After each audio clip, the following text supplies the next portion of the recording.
In my previous video, I drew connections between French continental liberalism and ideologies that appeared following its establishment in European philosophy. The idea of continental liberalism being antecedent to all forms of socialism and fascism helps explain why classical liberals view fascists, national socialists, third positionists, or other ideologically adjacent positions as being left-wing, despite their mutual opposition to communism and any form of Marxist socialism. In this video, I will draw connections from classical liberalism to the left, which will help explain why the people who find themselves opposed to Austrian economics view classical liberals and libertarians as being left-wing, alongside Marxist socialists. I will also explain corporatism's view of itself as being right-wing in relation to liberalism and socialism, a view that can be generalized to most third-position ideologies. The first source we will visit in this journey will be an article from Reactionary Future, Conceptualizing Capitalism, which, in brief, claims that libertarians and Marxists are, quote, practically interchangeable, end quote. Certainly an odd claim given their fierce opposition, but the article establishes this on the basis of theory rather than their apparent conflict.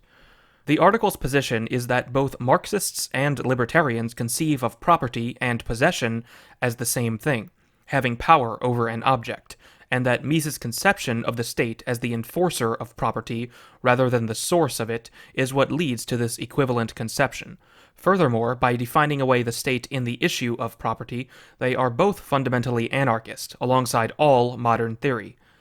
The article does not mention fascism directly, but its view of the state is obviously related to the fascist conception of the state, which regards the state as being the source of all liberties and rights a person may have. The next article, The Corporatist Answer, from Arctos, addresses fascism directly. Despite recognizing fascism's lineage from both Marxism and liberalism, it views fascism as a right-wing reaction to both of these. Specifically, it is the corporative aspect of fascism that sets it apart. Corporatism is a third-position economic ideology that was more or less implemented in the fascist states of the 20th century, and by examining corporatism, we will be able to extract a generalized understanding of the third position in relation to left and right. The article begins by mentioning several revolutions, starting its main thesis at the French Revolution. Similar to my previous video, it links together ideologies subsequent to the French Revolution to one another. The first primary claim it makes is that liberal capitalism and the left both arose from the French Revolution, and that capitalism and Marxism are both products of the left, which used free market economics to destroy the guild system of Europe. Quoting from the article, quote, Marx wrote in the Communist Manifesto that the bourgeoisie historically has played a most revolutionary part, put an end to the feudal idyllic relations, stripped of its halo every occupation hitherto honored. The bourgeoisie cannot exist without constantly revolutionizing the instruments of production. The Marxist calls this progress. So does the bourgeoisie as the instrument of this disruption. The difference between the classic liberal and the Marxist is that the Marxist aims to secure the bourgeois revolutionary role for the proletariat as the next phase of the historical dialectic. End quote. The constant revolutionizing of the instruments of production is an important concept from Marx to remember, as this will tie in later on. For now, we'll continue with the article establishing the connection of these two ideologies to fascism. Quote, elements of the left realized that Marxism and liberalism are born from the same outlook, to confront the crisis of the modern industrial age. They coalesced into what is generically called fascism. That was why scholars such as Zeev Sternhal say that fascism is neither left nor right. It was a synthesis. It aimed at transcendence. End quote. From this language of transcendence, we can begin to understand how the view taken in this article accepts the historical reality of fascism as being a product of Marxism and liberalism, while at the same time regards the resultant synthesis of two left-wing ideas as not being left-wing itself. Continuing, quote, Sternhal makes a convincing case for fascism having been born in France, and among Francophones further afield. There were leftists who regarded the Marxian and other such forms of socialism as inadequate, and historical analyses based on economic reductionism and dialectical materialism as insufficient. They saw that such socialism was an attempt to appropriate the bourgeois capitalist spirit for the worker rather than to transcend that outlook. Henri Demant Leader of the Belgian Labour Party went so far as to welcome the German occupation as an answer to the bourgeois zeitgeist of the prior century. De Mont, despite his turn to fascism, is still regarded as an important theorist of socialism and critic of Marxism, his neo-socialism, also known as planism, being a significant ideological factor among the francophone left that turned to fascism. Marxism, de Mont stated, reduces man to the level of a mere object among the objects of his environment, and these external historical relationships are held to determine his volitions and to decide his objectives. End quote. Here, we see the beginning of the distinguishing elements between fascism and Marxism. Fascism seeks to overcome the reductionist aspects of socialism and restore the relationships between man and property that existed before the Industrial Revolution. We will continue on in this article to explain corporatism in detail, to fully understand its distinct perspective that differentiates it from socialism and liberalism. Quote, Marxism remained rooted in the philosophical theories that were dominant during the middle decades of the 19th century, theories which may provisionally be summarized in the catchwords determinism, causal mechanism, historicism, rationalism, and economic hedonism, de Mont wrote. So far from the bourgeois being increasingly proletarianized due to the crisis of capitalism, as Marx had predicted in the Communist Manifesto, de Mont saw that the working class is tending to accept bourgeois standards and to adopt a bourgeois culture. In the last analysis, the reason why the bourgeoisie is the upper class today is that everyone would like to be a bourgeois. Today, more than ever, it is clear that the historical dialectic has not unfolded in the manner Marx predicted. The cult of the masses was an invention of bourgeois intellectuals, including Marx, who were remote from the masses, a relapse into the naivety of the outworn primitive democratic adoration of the crowd. The Western masses are thoroughly bourgeois in temperament and desires. In comparing the pre-capitalist guild era of the medieval epoch with the capitalist era of production, de Mont pointed out that the essence of the charge brought by Marxism against capitalism is that the capitalist method of production has divorced the producers from the means of production. In actual fact, capitalism has done something much more serious. It has divorced the producer from production, the worker from the work. In this way, it has engendered a distaste for work, which is often increased rather than diminished by an improvement in the material circumstances of life, and cannot be cured by any mere change in property relationships. Especially conspicuous is the contrast between the industrial worker of today and the medieval artisan who was a member of his craft guild. The handicraftsman of the Middle Ages might or might not be the owner of his house, his workshop, or his booth. His position might be a good one, financially speaking, or the reverse, but at least he was master of his own work. The craftsman of the Middle Ages took delight in his work. He lived in his work. For him, his work was a means of self-expression. It is this detachment of the worker from his work that the fascist sought to redress, by a return to the guilds or corporations. Work had been seen as a spiritual calling during the medieval era. In the corporatist constitutions of many states from Italy to Brazil, the aim was to reconnect the worker to his work with the return of an ethos that had been obliterated by industrialism and the bourgeoisie revolutions. It was not ownership that was the problem. It was how such ownership was utilized. The corporatist constitutions stated that private property has a social function. Even the owner in the corporatist state remains a custodian of what he owns, and this can be forfeited by the state should he fail to serve the common interest. Yet the accusation against fascism is that it was the last resort in the defense of capitalism. Spengler saw to the contrary that it is Marxism that reflects the spirit of money, that seeks to appropriate capitalism rather than to overcome it. De Mont dealt directly with the workers and, often through his own lack of understanding, was taught many lessons on the workers' ethos that would be regarded as reactionism by those too imbued with the bourgeoisie outlook, such as Marx, to understand. At one such point, de Mont alludes to the personal attachment tradesmen had to their own old toolboxes, an ethos that goes beyond the comprehension of Marxian doctrine. Such realization is the basis of corporatist thought. De Mont stated that Marxist theories about working-class solidarity lacked an ethos, and were mechanistic. They sought to build something merely on the basis of modes of production. This is the economic man, the hedonist, and egoist. The desire for solidarity was born not from this bourgeois outlook, but from the instinct that had existed during the medieval era, one of Christian ethos, of craft fraternity defended by the guilds. Socialism, said Demas, should aim to revive a social ethos that was instinctive, not mechanistic. Demas alluded to two postulates that serve as an ethical basis for a new socialism that was also the foundation of the corporatist ethos. 1. Vital values are higher than material values, and of vital values, spiritual values are the highest. 2. The motives of community sentiment are higher than the motives of personal power and personal acquisition. End quote. With that, we should have enough to work with to understand the distinction drawn between the corporatist position and the Marxist and liberal positions. If you want a deeper dive into corporatism, I will link some resources in the description. For our purposes here, we can jump to the conclusion. Quote, while fascism as a national and social synthesis had its time and place, its reaction to the legacy of liberalism and its Marxist offspring through a return to the organic community via what was called corporatism across the world remains intrinsic to the right. The organic state is not something confined to time and place.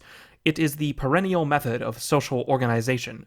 Fascism was its manifestation during the late 19th and early 20th centuries, answering the crisis of social dislocation engendered by liberalism and Marxism, literal social cancers. The corporate state revives the social organism by returning to the traditional mode of social relations. Corporatism reestablishes the right as inherently anti-capitalist, while highlighting the connection that exists between liberalism and Marxism. End quote. In summary, corporatism, as a third-position ideology, is concerned with the qualitative relationships between people, property, and the state in a very specific way in terms of how property is used, and whether or not the individual property owner or the state gets to decide how to dispose of it. Let us re-quote the key phrasing. Quote, it was not ownership that was the problem, it was how such ownership was utilized. The corporatist constitutions stated that private property has a social function. Even the owner in the corporatist state remains a custodian of what he owns, and this can be forfeited by the state should he fail to serve the common interest. End quote. Much of the dispute between left and right economics is in regards to the command economy versus free market economy, in terms of who should have the right to sovereignty over property. As you can see, the corporatist position is not so much concerned with this. Corporatists would not say that the state or individual has a right to any particular element of property per se, but rather that the individual is permitted the use of private property so long as it serves the common interest, and if this obligation is not met, then it is forfeited to the control of the state. This transient conception of property is a major source of difficulty in dialogue between classical liberals and corporatists, as the classical liberal is concerned with property rights a priori, whereas the corporatist derives these rights from the empirical uses of property. Additionally, and to drive home the point, the corporatist views the classical liberal and Marxist socialist alike as being left-wing and nearly identical, due to the fact that corporatists view both conceptions of property as achieving the same outcome. Once again, quote, Karl Marx regarded free trade as subversive and protectionism as conservative, and therefore supported free trade as a necessary phase of the historical dialectic towards communism. End quote. The fascists, as an offshoot of socialists, held this conception as well. Free markets disintegrate the organic social order. To be clear, this order is properly composed of guilds or corporations that are organic in the sense that they are semi-autonomous but also interdependent on each other to produce a fully realized society, like the actual organs of a living human being that organic metaphorically refers to. This is a middle ground between purely individual action and entirely state-controlled action. With that, we will enter the modern and explore the domain of Nick Land. Nick Land also identifies the process of disintegration, very much the same process as noted by the corporatists, as we shall soon see. The article is titled Disintegration. Note the etymology of this word, disintegration, the coming apart of an integrated structure, and it posits that disintegration is the natural evolution of the cosmos. Well-ordered structure is not a natural phenomena. The collapse of all unity is the default evolution of the universe. Quote, the best current cosmology is accelerationist and disintegrationists. Compared to this strongly confirmed discovery of accelerating fragmentation, the notion of an underlying integral universe looks increasingly like an unsustainable mythological relic. The universe is an unrealistic model. Everything now known about the cosmos suggests that fragmentation is basic." End quote. From the half-life of atoms to the expansion of space, the universe is destined to come apart. Nick Land concludes that human structures are no less subject to these forces. Indeed, the cycles of history seem to indicate that no civilization or culture is eternal, and that all eventually fall apart. Nick Land also states, quote, "Synchronization is the precondition for any sophisticated process of coordination," end quote. In this essay, this particular line is put in relation to the problem of imperial control.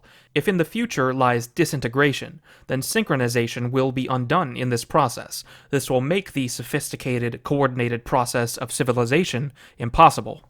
To bring this back out of the abstract idea space to concrete reality, Anglo-American civilization is currently facing a synchronization crisis. The ideological coordination of the society is pulling in mutually opposed directions.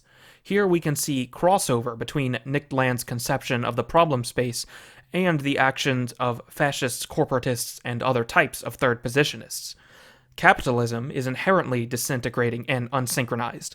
Civilization, particularly on the global imperial scale we see in the 21st century, has coordination as a precondition for its function.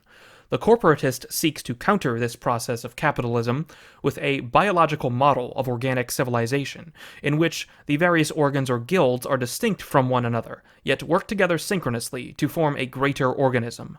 By compelling disordered components back into a well-ordered state, the disintegrating process is resisted or countered. Absent the enforcement of such unity, the future of Western civilization is hinted at via the current understanding of the universe. Quote, "Cosmology thus provides a model of disintegration that is remarkable for its extremity. It characterizes pieces that have nothing at all except a shared past in common, propelled into absolute non-communication. No political conception of separation has ever yet reached this limit. If universal cosmology is to become impossible, the default hypothesis should be that it already has. Natural science exhibits a tragic structure. Pursuing only its own essential methods, it finds, through cosmology, a compelling case for its large-scale unreliability.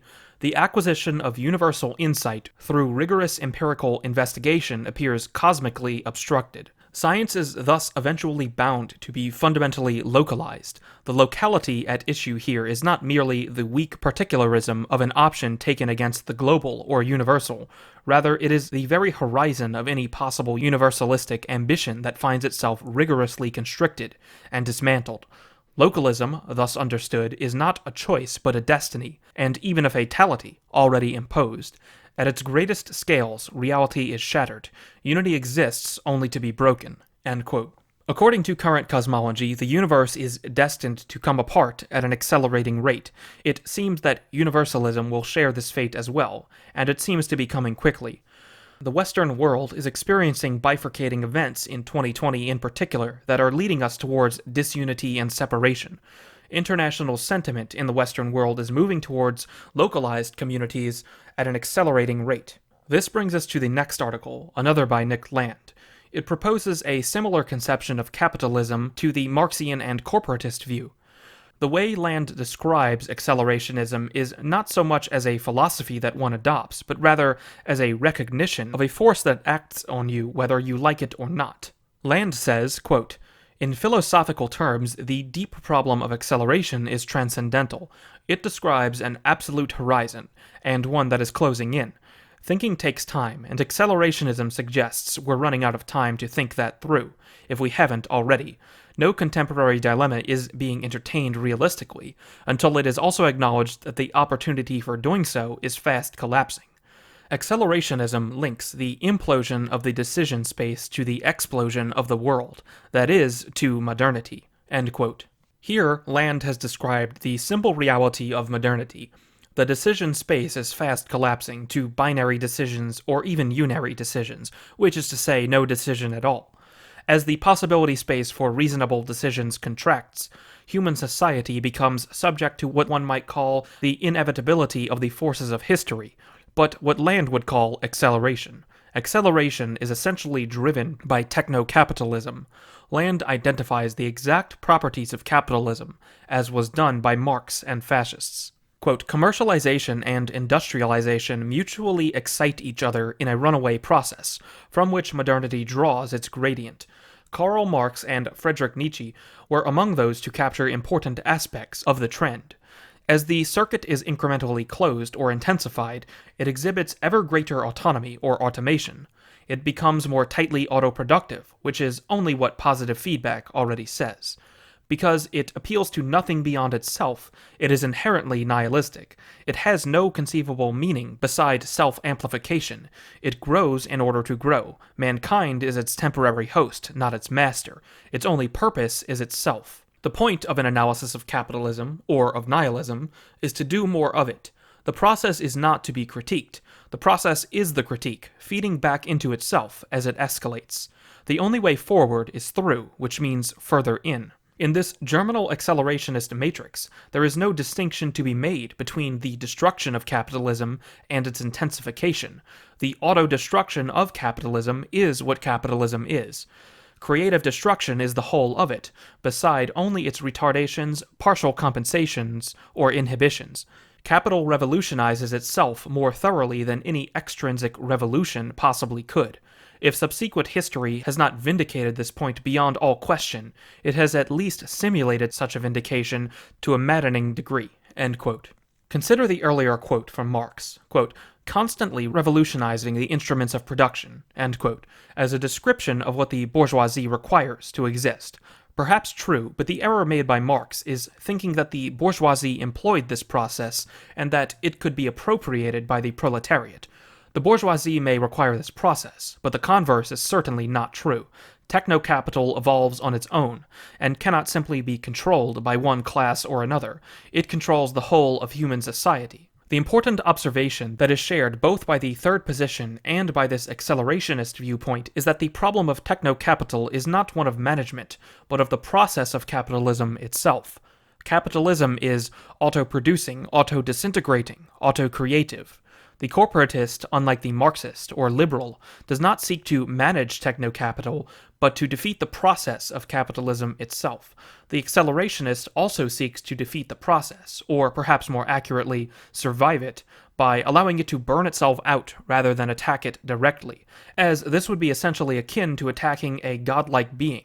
Corporatists want to command the process to halt, and accelerationists don't believe that it can be commanded. But they agree on the ultimate effects that the evolution of techno-capital will bring, the ultimate disintegration of all unity to an extreme degree that comes so quickly that human beings are not even capable of seeing the approach of this on the horizon. In conclusion, the third position opposes the process of capitalism itself, and cannot view classical liberalism as an ally against Marxism, because, by not opposing the process itself, but wishing to freely permit it or even encourage it, classical liberalism is essentially undifferentiated from Marxism. The third position does not differentiate between any ideological allowance of the market space in which techno-capital operates. Any market space, be it socialized or liberated, will be filled by the imminent exponential automatic nature of techno-capital. Only a system that eliminates the positive feedback loops, or at least configures them such that they can be cut off while the exponential growth is still small enough to be manageable, can address the problem of techno-capital discursively. This is the view, or at least one view, of third position ideology on the problem of modernity. It explains the focus on economic solutions to social problems. The social problems remain fundamentally unaddressable so long as the modern economic process remains at work. Only by eliminating the accelerating, disintegrating nature of modern techno-capital can solutions to social problems be put in place on firm foundations. There are, of course, many variations on the third position, but with that, you should have a good overview of the general perspective shared by many third positionists. Thanks for watching.